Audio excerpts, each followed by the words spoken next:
So I'm going to continue starting on chapter 2. Okay. Now this will be what I'm going to talk about now. Cellular physiology. I'm going to discuss a cell at length, just in general, before we get into all these types of cells that are in the body. And,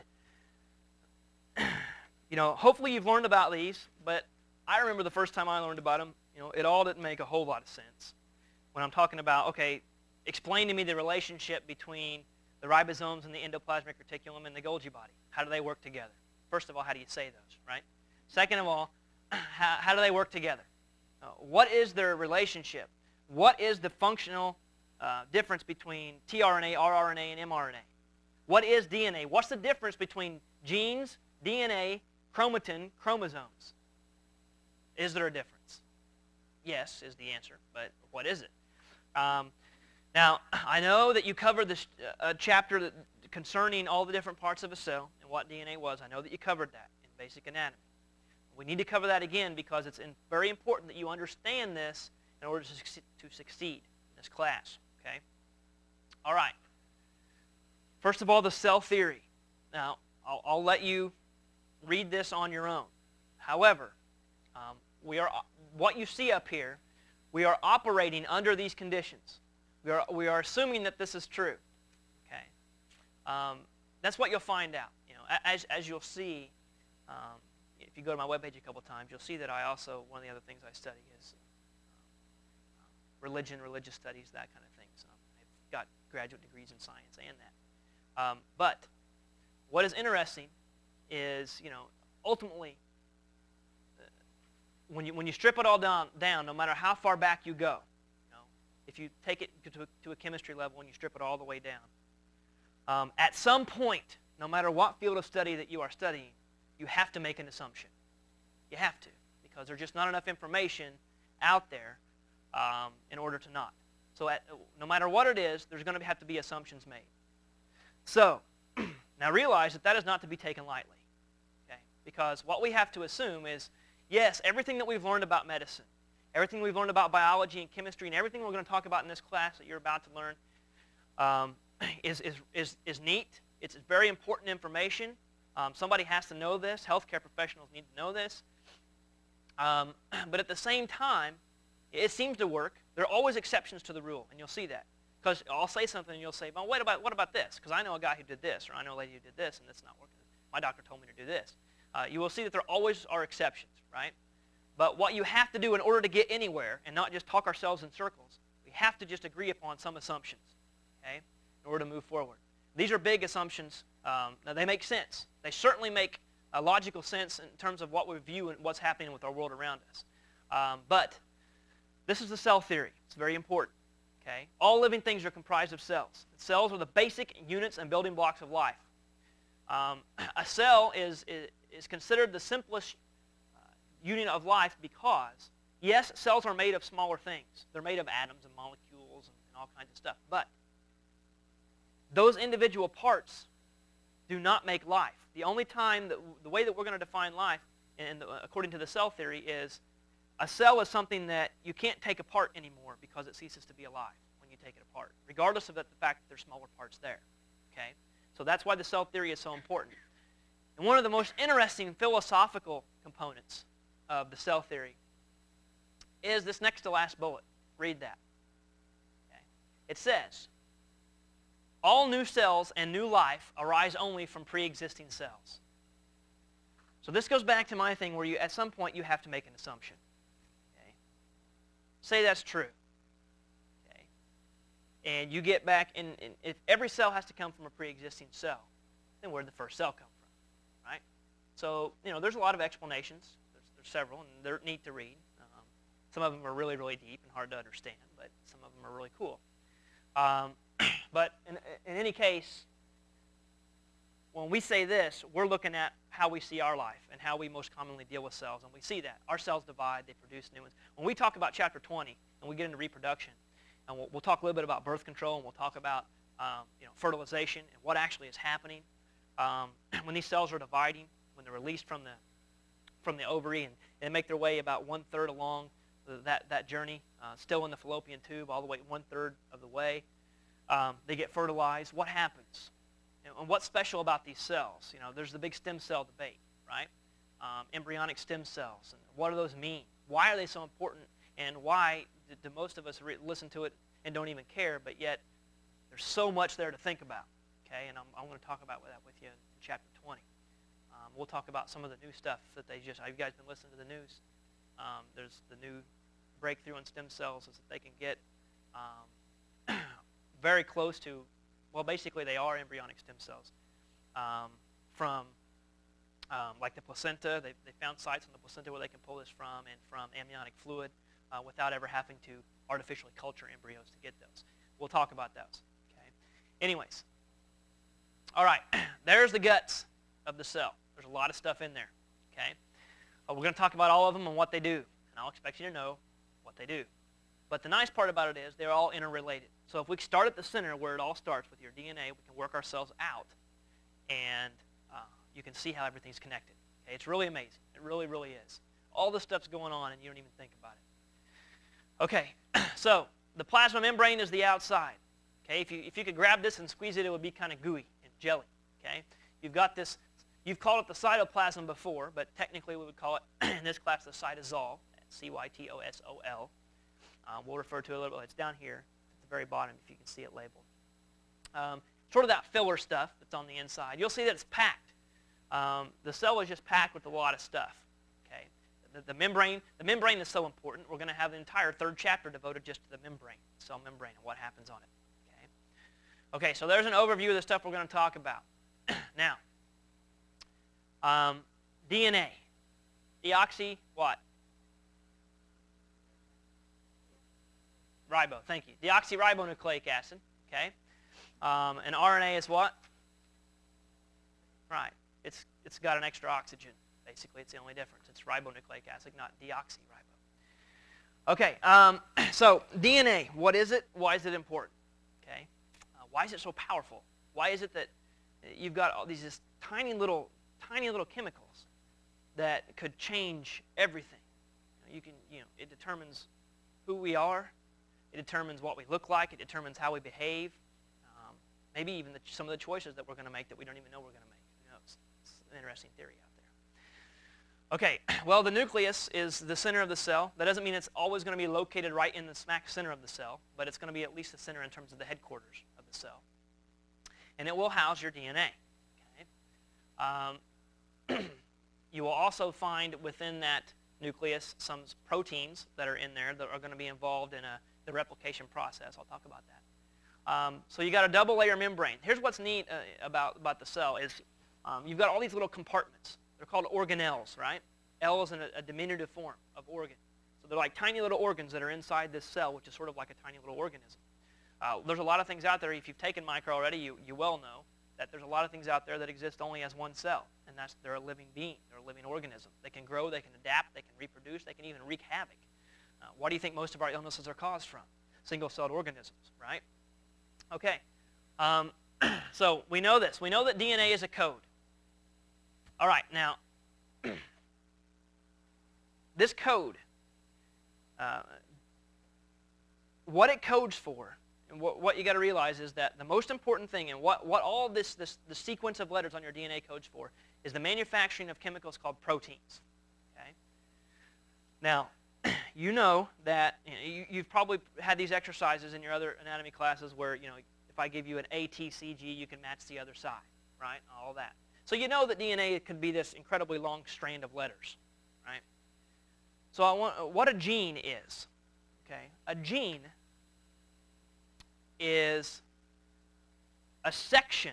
Say I have a string of letters that goes from me to the wall, and say each letter is that far apart. If I start here and say I go down this many letters and I stop here, and if I pinch this off and I gave it to a ribosome, they could make a protein out of that. That is a code for one protein. That's what a gene is. Okay, so DNA is all of it. Okay? It's the chemical that makes it all up. A gene is a section of your DNA that codes for a specific protein. Okay? And that's your goal. All genes code code for proteins, if you want a really corny joke. Okay, DNA is hereditary, right? Or sorry, what is it? Diarrhea is hereditary, right? It runs in your genes. That whole stupid joke that you heard. Anyways, it's your blueprint for replication, and I'm going to talk about all of this and why it's so important. Okay, but I'll tell you what's going to be easier than anything, and this is probably what we'll end up with today, because this is going to take a couple minutes to watch this. I've got a little animation, and in these things you'll see some animations linked that try to help explain some of these abstract concepts. Rather than me just trying to sit here and play charades and act out what DNA would do, let's try to take a look at this. I'm going to give you a quick tour, okay, on my own before I do this. Notice here I say it works in conjunction with RNA, and there are 3 types. Now I want to go back real quick to this. I want to give you a blitz through of what's happening in your cell, and we're going to look at an animation. Okay. Now inside here is your DNA. Your DNA is the code for everything that is about you. You have to make all these proteins. It's happening in fractions of a second, happening all the time, and you'll see all this happening in a second. The goal, notice there are little pores, little openings in this nucleus. Okay? Your DNA is a precious commodity. Your DNA will never leave your nucleus. Okay? Sometimes nuclear envelopes will sort of degrade and disappear when cells are reproducing and mitosis is happening and things are separating. But by and large, throughout the life of that cell, that nuclear membrane will keep the DNA sealed off from anything from the outside, okay, which is extremely important. That's the most important thing. Now, what's happening in here? Now, your DNA, first of all, your cells have to make new cells, right? You have a high turnover rate of your cells. They don't live all that long. So one thing that's always happening is that your DNA ladder is unzipping and unwinding and pulling apart and making copies of itself. Okay? It's called conservative replication, and the reason is because, say this is my DNA strand, okay, and I pull it apart, and then I bring in, like the A, I bring in a T. If there's a C, I bring in a G, and I match it up. Notice that my 2 new strands now, each one of them has an original in it, right? Now, if each one of these guys, now I've left that one, now I'm over here to my copy, I do the same thing, there's always one strand that came from the previous one. It's conservative. It's much less likely to screw up that way and get the wrong code. Anyways, that is constantly happening to make more DNA so that they can be partitioned and you can make new cells and that kind of thing. Now, what else is happening is that sometimes as this DNA is unwinding and opening up different fragments, it never unwinds like a big giant bowl of spaghetti at any given time. It's controlled. Only certain segments unwind and pull apart. You'll see in the video. Whenever these guys are opening up, mRNA, you've heard of mRNA, right? Messenger RNA. What it does is it's sort of like silly putty. You know when you take silly putty and you put it on a newspaper and you pull it back and you've got a code. You've got the words that were on there. Now what you have is everything in reverse, right? You can't read it necessarily as it is, but if you took another piece of paper and stuck it on there, assuming that would work, pulled it back, then you could read it. What you've done is carried a message from its original source to a new source. That's what mRNA does. Think of it sort of like the cell silly putty, okay? When this DNA opens up, this mRNA can come in and stick, if an A, it'll come in with a U, right? And if there's a C, it'll come in with a G. It'll take that stamp that's sort of in reverse form, and it'll leave. It'll pull back. And when it pulls back, that DNA can close back up, or it can start replicating, making more DNA, whatever. You've now got a message. And the goal is that this message contains some sort of gene, some sort of protein that you're going to need, or a set of proteins. Okay? So they're going to leave, that mRNA is going to leave through these tiny little holes right here. Okay? And when it goes out, mRNA is going to go to one of 2 places. It will always go to a ribosome. Okay? Ribosomes are very important. Ribosomes can be found in 2 places. Number 1, on what's called the ER, the endoplasmic reticulum, right? You've heard of the rough endoplasmic reticulum. The rough endoplasmic reticulum is rough because it's studded with ribosomes on it. Okay? Other places you will find ribosomes are free-floating out here in the cell. Okay? They're just kind of spattered around. Now, I'll talk about why this is important, but realize so far we've talked about one kind of RNA. We've talked about mRNA, right? rRNA, what it does is actually makes up ribosomes. That's what ribosomes are. They're little wads of RNA, so they call them rRNA. They're actually 2 little units, and they stick together. There's a bigger one and there's a smaller one, and it's RNA sequences is what it is. It's made somewhere else, and they stick together, and The lump that they make we call a ribosome. So that's what rRNA is. You can think of rRNA like a Scantron machine. Okay? Think of the test that you'll take sort of like mRNA. It's a pretty good analogy if you think about it because, okay, I need to know that you know certain information. So what it is, how do you communicate that to me? You put it down in a code on that Scantron sheet. Letters represent certain things of knowledge. Okay? And what I do is I take that copy of that key that you have given me, okay, sort of like what mRNA would be, and I take it and I run it through a Scantron, and then it prints out a report from that and tells me what it is you know. It passed that information on to me. The ribosome sort of works like that Scantron. It'll take that mRNA, and where those two units come together, there's a little space in between, and that mRNA will start running through there, and it'll read it 3 letters at a time, right, called a codon. It'll read it 3 letters at a time, and every time it reads it, it'll bring in another amino acid that corresponds, okay? And every 3 letters of DNA corresponds to a certain amino acid, okay? And whenever it comes in, what carries that amino acid, do you remember? tRNA, right. That's the 3rd type of RNA. tRNA is a little wad of RNA that's attached to different kinds of amino acids. They come from your diet, they come from your body, who knows where.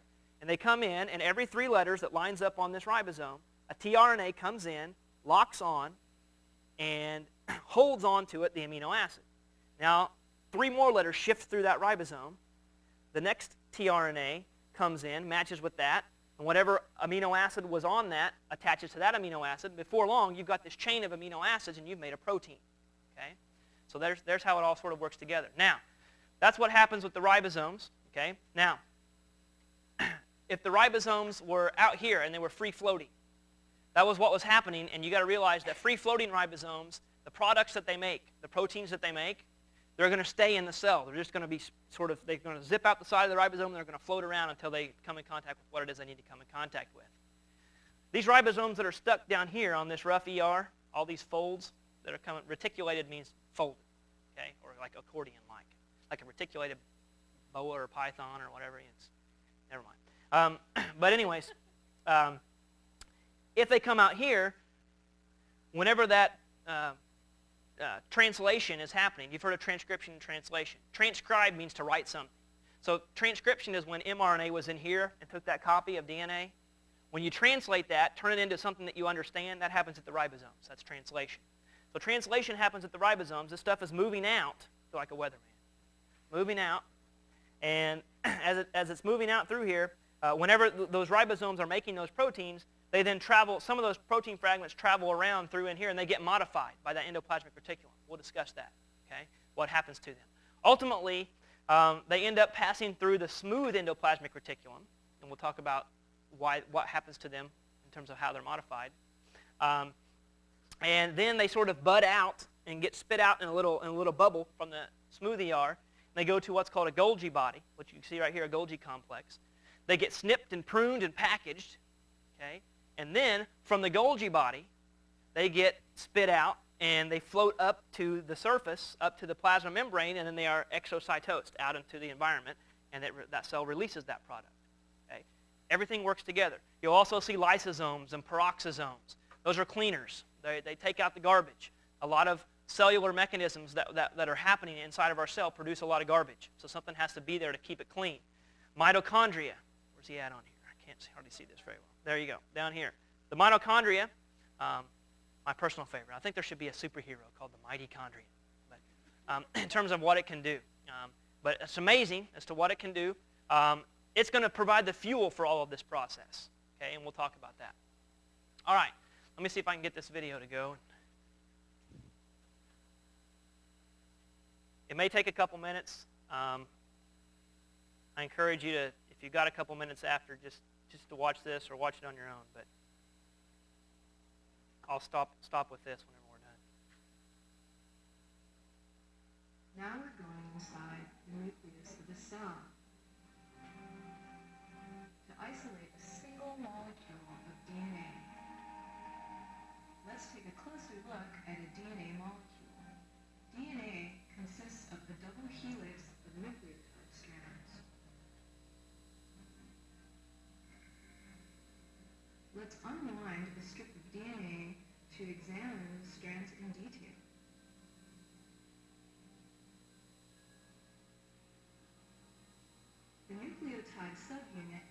basic building block of DNA. Each nucleotide subunit is composed of a deoxyribose sugar, a phosphate group, and a nitrogenous base, which can be either a purine, like adenine and guanine, or a pyrimidine base, like thymine and cytosine.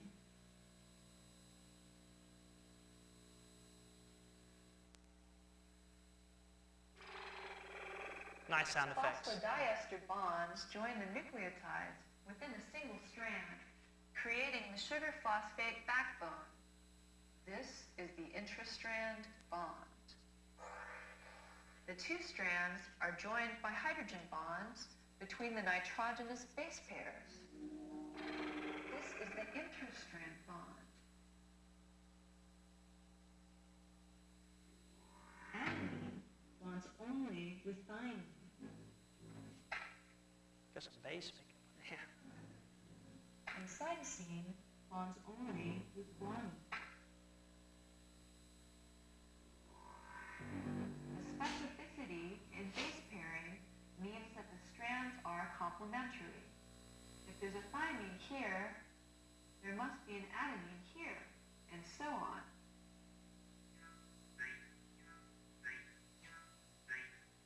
This will allow one strand to act as a template for the synthesis of a new strand during DNA replication.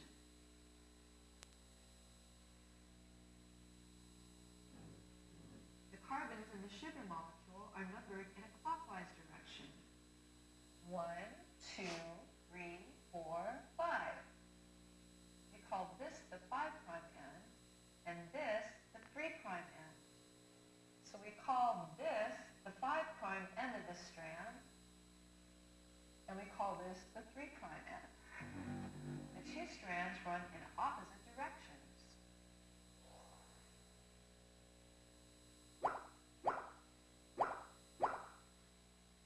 In other words, the two strands are anti-parallel.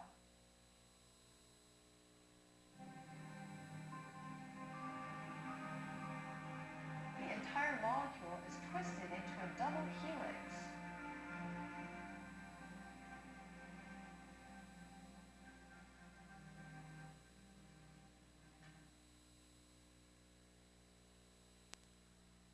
DNA replication. An overview.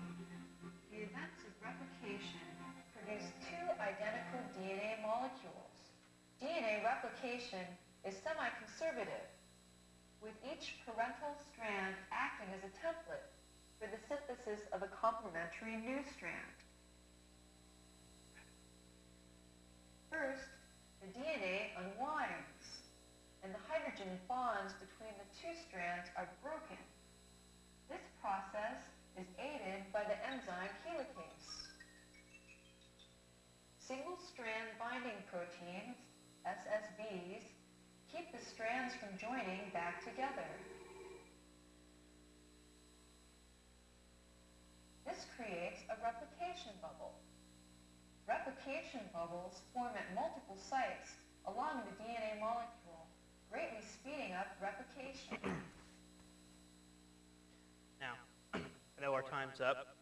If you need to go somewhere, get somewhere else to go, do that. I'm going to go ahead and finish playing this, mostly for the video purposes, okay?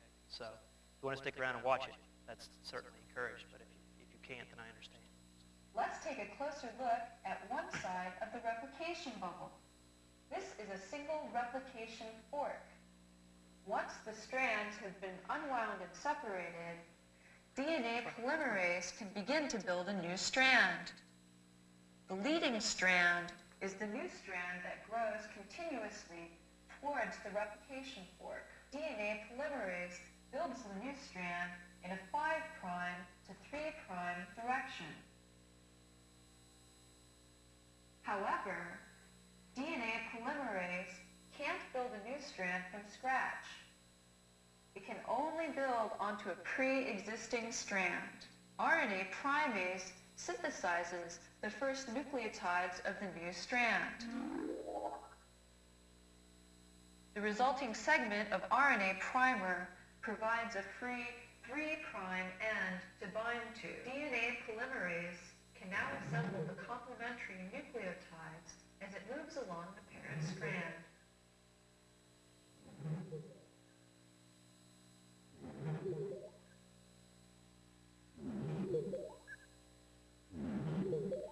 What's important to note is that Notice that DNA polymerase reads the parent strand in a 3' to 5' direction, while building the new strand in the opposite, or 5' to 3' direction. what I want you to see about this is that your DNA just doesn't all fall apart. It doesn't all unwind and start to copy itself. Okay? This happens at very specific areas, and it happens just in little fragments at a time to do this so that you can control it. If you open up all your DNA at once, you'll be very vulnerable. Okay? We'll try to pick it up here next time. I'll go ahead and stop.